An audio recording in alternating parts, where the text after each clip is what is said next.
ہمارا آج کا دوسرا ٹاپک ہے ہیڈا گیبلر کے اندر جو انفلوئنسو پاور ہے اس کے اسپیکٹ کو ہم نے ڈسکس کرنا ہے کہ انفلوئنسو پاور اس کے اندر کتنی ہے. اس کے اندر یہ کوشچن میں اسی طرح آتا ہے انفلوئنس کا، تو اس کو پہلے دیکھتے ہیں کہ the demon in Hedda is that she wants to influence other human being, کہ اس کے اندر یہی ڈیمن ہے، یہی خوفناک چیز ہے کہ وہ دوسرے لوگوں کے اوپر انفلوئنس کرنا چاہتی ہے، اپنا اثر ڈالنا چاہتی ہے. لیکن جب یہ ہو جاتا ہے شی ڈسپائزز ہم.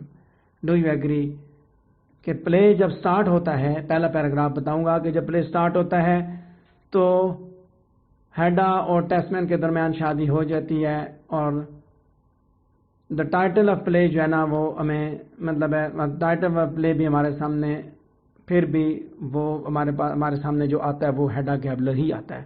گو کہ شادی ہیڈا اور ٹیسمین کے درمیان ہو چکی ہوتی ہے، لیکن ہیڈا ٹیسمین کی بجائے ہیڈا گیبلر کی صورت میں ہی ٹائٹل ہمارے سامنے پیش کیا جاتا ہے. ہیڈا پہلے جنرل گیبلر کی بیٹی ہے اور بعد میں وہ جارج ٹیسمین کی بیوی ہے. سو بینگ اے جنرل، ہیڈا کے باپ کا بہت سے لوگوں کے اوپر انفلوئنس تھا، اثر تھا، تاکہ ٹیسمین فیملی کے اوپر بھی اس کا اثر و رسوخ تھا. ہینرک ابسن نے اس پلے کے ٹائٹل کو ان الفاظ میں ایکسپلین کیا. تھرڈ پیراگراف یعنی کہ بیسیکلی جو سیکنڈ پیراگراف ہی بنتا ہے، پہلے میں نے کوشچن دیے ہوئے ہیں کہ I intended to indicate thereby that as a personality she is to be regarded rather as her father's daughter than her husband's wife. کہ اس کو زیادہ جو ہے نا اپنے باپ کی بیٹی کی صورت میں ریگارڈ کیا جاتا ہے، بجائے اس کے کہ اس کو جو ہے نا وہ اپنے ہسبینڈ کی بیوی کی صورت میں. تو یہاں آپ دیکھیں اگلے پیراگراف کی طرف بڑھا ہوں کہ ہیڈا جو ہے وہ she shares the nature influence of her father, کہ اپنے باپ کی جو فطرت ہے یا جو انفلوئنسو پاورز ہیں، جو اس کا وہ طریقہ کار ہے انفلوئنس کرنے والا، وہ چیزیں یہ بھی شیئر کرتی ہے، اس کے اندر بھی وہ موجود ہیں. جنرل گیبلر کی بیٹی ہونے کے ناطے اس کی نیچر کے اندر، فطرت کے اندر انفلوئنس کرنے والا عنصر موجود ہے. وہ سوسائٹی کے اندر ڈومینیٹ کرنا چاہتی ہے. نہ صرف اس کا ہسبینڈ جارج ٹیسمین اس کے کنٹرول میں ہے، بلکہ اس کا جو ایکس لور ہے ایلیٹ لوبرگ، وہ بھی اس کے کنٹرول میں ہے. تو پلے کے سٹارٹ میں ہم یہ بات ریئلائز کرتے ہیں کہ ہیڈا جو ہے she has power over George Tesman. وہ اپنی زندگی کو اپنی خواہشات کے مطابق سٹیئر نہیں کر سکتا، نہیں چلا سکتا. ٹھیک ہے، اس نے ہیڈا کی ریکوائرمنٹس کے مطابق چلنا ہے. ہیڈا جو ہے وہ ایلیٹ فیملی سے آئی ہے، has come from, Hedda has come not came. ٹھیک ہے، اسپیلنگ کائنڈلی ٹھیک کر لیں کہ وہ ایلیٹ کلاس فیملی سے آئی ہے، اور ٹیسمین جو ہے وہ مڈل کلاس سے تعلق رکھتا ہے. لہٰذا ہیڈا جو ہے شی انجوائز ایڈوانٹیج اوور جارج ٹیسمین، کہ وہ اپر کلاس سے ہے، لہٰذا اس کے پاس یہ بھی ایڈوانٹیج ہے. اس میں کوئی شک نہیں ہے کہ ٹیسمین فیملی میں اس کی پوجا کی جاتی ہے، شی از ورشپڈ، کیونکہ وہ جنرل گیبلر کی بیٹی ہے. ہیڈا کے اندر یہ کوالٹی موجود ہے کہ وہ بہت سے لوگوں کو کنٹرول کر سکتی ہے. کون سی چیز اس کو کیپیبل کرتی ہے؟ اس کے پیچھے بہت سی ریزنز ہیں. پہلی کیا کہ وہ ایک اٹریکٹیو عورت ہے. دوسرا کہ شی از افلوئنٹ بائی بارتھ. ٹھیک ہے، اس کی اٹریکٹیونیس اس کو جو ہے نا دوسرے کرداروں کے اوپر انفلوئنس کرنے میں اس کو مدد فراہم کرتی ہے. اور یہی ریزن ہے کہ جج بریک اور ایلیٹ لوبرگ دونوں اس کے زیر اثر ہیں. وہ تھیا الویسٹر کے ساتھ دوستی کر لیتی ہے اور اس کو بھی اپنی ڈیزائر اکمپلش کرنے کے لیے استعمال کرتی ہے. اس حقیقت سے انکار نہیں کہ وہ ایک اتھارٹیٹیو پرسنالٹی ہے اور وہ سوسائٹی کے اندر ڈومینیٹ کرنا چاہتی ہے. در حقیقت وہ مائنڈز پہ رول کرنا چاہتی ہے. Living around her and wants to drift their thinking. وہ مائنڈز، وہ دماغ جو کہ اس کے ارد گرد موجود ہیں، ان کو قابو کرنا چاہتی ہے. ٹھیک ہے، ان کی سوچ کو قابو کرنا چاہتی ہے. لیکن اسی کے ساتھ ساتھ ہیڈا جو وہ اسکینڈل کے معاملے میں بہت خوفزدہ ہے. اسی وجہ سے وہ ہر دماغ کے اندر ایڈجسٹ ہونا چاہتی ہے. تو اب دیکھتے ہیں ہم انفلوئنس کو کہ وہ کیسے کہاں پہ انفلوئنس کرتی ہے. اس اسپیکٹ کو اب ڈسکس کرتے ہیں کہ پہلا انفلوئنس جو اس کا ہے وہ ہے ٹیسمین کے اوپر، جو کہ اس کا خاوند ہے. وہ بیوقوف نہیں ہے، لیکن اس کا اپنی وائف پہ کوئی کنٹرول نہیں ہے. وہ فائنینشلی اپنی وائف سے زیادہ لو ہے اور اسی وجہ سے اس کا کانفیڈنس ڈسرپٹ ہوتا ہے، اپنی وائف کے سامنے وہ کانفیڈنس لوز کر جاتا ہے۔ مزید برآں شادی کے پہلے دن سے ہی ہیڈا جو ہے وہ اپنے ہسبینڈ کے ساتھ انکمفرٹیبل فیل کرتی ہے، صرف ایک ہی وجہ ہے جس کی بنا پہ ہیڈا نے ٹیسمین سے شادی کی، اور وہ وجہ اوور ایجنگ، کہ وہ اپنی عمر گزار رہی تھی، اس کی عمر ختم ہونے والی تھی۔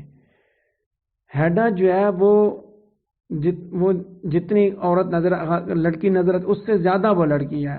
ہیڈاز husband is much more of a girl than she is, کہ ہیڈا جو ہے، ہیڈا کا جو اپنے ہسبینڈ کے اوپر جو کنٹرول ہے وہ that is very much clear in different stages of the play. آپ دیکھتے ہیں مطلب اسٹیجز پہ آپ کو وہ کنٹرول نظر آتا ہے۔ وہ اس کے لیے اپنے ہسبینڈ کے لیے ایک عورت نہیں، ایک لڑکی نہیں ہے جیسے وہ ایک عورت ہے، بلکہ اس سے زیادہ ہے، وہ اس کے اوپر زیادہ کنٹرول ہے۔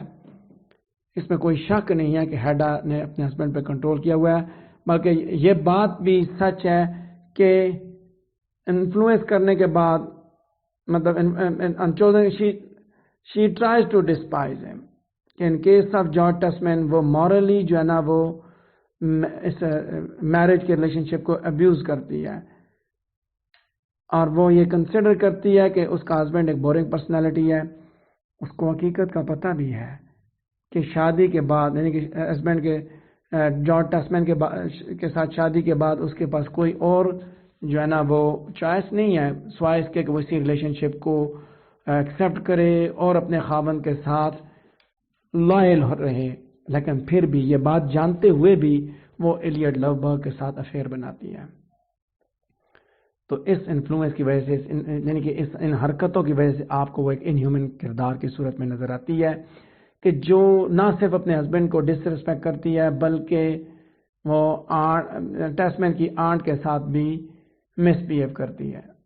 وہ ایک آئیڈیلسٹک عورت ہے، یقیناً ہینڈرک ابسن جو ہے وہ ہیڈا کے آئیڈیلزم کے ساتھ بھی اس کا کافی زیادہ کنسرن ہے۔ اسی وجہ سے ہیڈا کیبلر کے کردار کے تھرو اس نے اسکینڈل کے اس خوف کے اوپر فوکس کیا ہے کہ یہ صرف ہیڈا کی غلطی نہیں ہے کہ وہ دوسروں کے اوپر کنٹرول کرے، بلکہ her air is to belittle the person, اس کی غلطی یہ ہے کہ وہ دوسروں کو بی لٹل کرنا، دوسروں کو اپنے آپ سے، جن لوگوں کو اس نے فتح کر لیا ان کو بھی مطلب اپنے آپ سے گھٹیا بنا دینا۔ باقی کرداروں کے ساتھ ساتھ وہ اپنے ہسبینڈ کو بھی ڈیگریڈ کرتی ہے ہر مینر میں، ایون اپنے خامن کو فتح کر لینے کے بعد بھی اس کی حالت یہ ہے۔ ٹھیک ہے کہ اب یہاں دیکھیں اس پہلے پیراگراف میں نے اس کے ہسبینڈ کے ساتھ جو ریلیشن شپ ہے ان کے بارے میں بات کی ہے کہ کس حد تک وہ مینپولیٹو ہے، کہ اپنے ہسبینڈ کو بھی قابو کرنے میں اس کو کوئی کسر نہیں چھوڑتی۔ ہسبینڈ قابو آ بھی جاتا ہے تو ہسبینڈ سے ریلیٹڈ جو باقی جو ریلیٹیوز ہیں ان کے ساتھ بھی اس کا رویہ بڑا معاندانہ ہے، یعنی کہ نفرت انگیز رویہ ہے۔ سیکنڈ انفلوئنس ایڈا کا سیکنڈ انفلوئنس ہے ایلیٹ لوبرگ کے اوپر۔ گو کہ اس کو اس بات کا پتہ ہے کہ وہ جو ہے شادی شدہ عورت ہے، لیکن پھر بھی وہ ایلیٹ لوبرگ کے ساتھ افیئر چلاتی ہے۔ گو کہ اس کی شادی کامیاب نہیں ہے جس طرح وہ ایکسپیکٹ کرتی تھی، لیکن اس کو یہ بات جاننی چاہیے کہ اس کا ریلیشن شپ جارج ٹسمین کے ساتھ ہے۔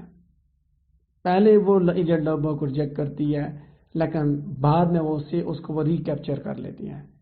وہ یہ بات جانتی ہے کہ لوبرگ ہی صرف ایک ہی آپشن ہے جو کہ اس کی ڈیزائر کے اس ایمٹی ویسل کو فلفل کر سکتا ہے، جبکہ دوسری طرف لوبرگ کی ویکنس صرف ایک ہے، ڈرنکنگ، اور ہیڈا اس کی اس خامی کا فائدہ اٹھاتی ہے اور وہ اس کو ہر انداز میں کنٹرول کرنے میں کامیاب ہو جاتی ہے۔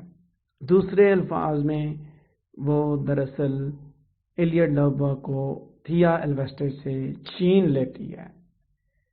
سب سے امپورٹنٹ اسپیکٹ ہیڈا کی پرسنالٹی کا یہ ہے کہ جب وہ ایلیٹ لوبرگ کو کنٹرول کر لیتی ہے، اس کو انہیلیٹ کرتی ہے۔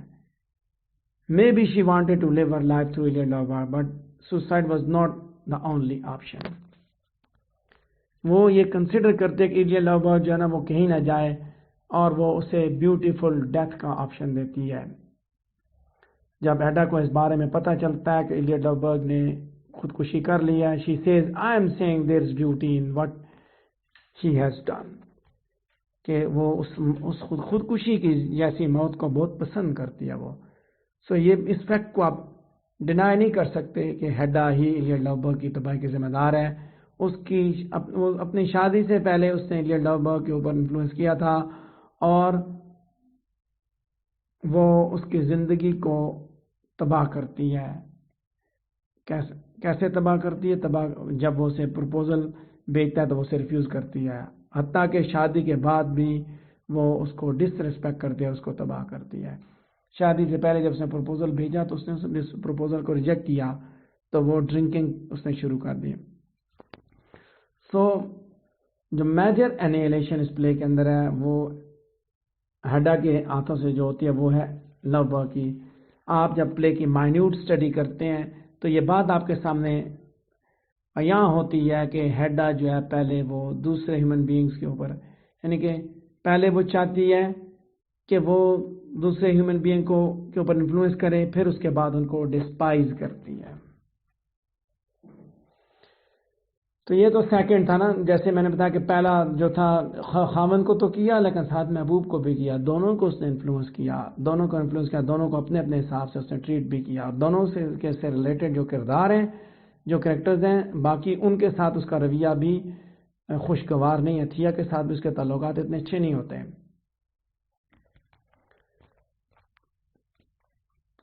پیج 32 پہ لاسٹ پیراگراف کے یہی صرف کردار نہیں ہے جو کہ ہیڈا کے انڈر انفلوئنس ہیں. جج بریگ, تھیا الویسٹڈ اور کچھ اور بھی کردار جو ہے نا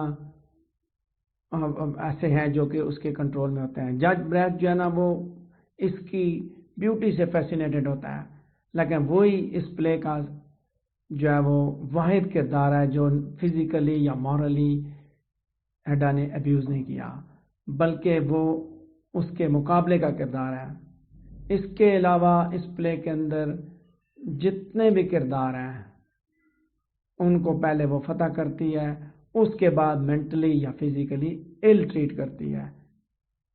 جیسے کہ ہم دیکھتے ہیں کہ تھیا الویسٹڈ کو بھی ہیڈا نے فزیکلی ابیوز کیا, مس ٹیسمین کو مورلی انجر کیا, ایلیا لوبرگ کو اس نے انہیلیٹ کیا, جارج ٹیسمین کو اس نے ریپیٹڈلی انسلٹ کیا. یعنی اس نے اپنی طرف سے سارے کرداروں پر پہلے ان کو قابو کیا, پھر ان کے ساتھ اس کا رویہ جو وہ نامناسب ہمیں ملا.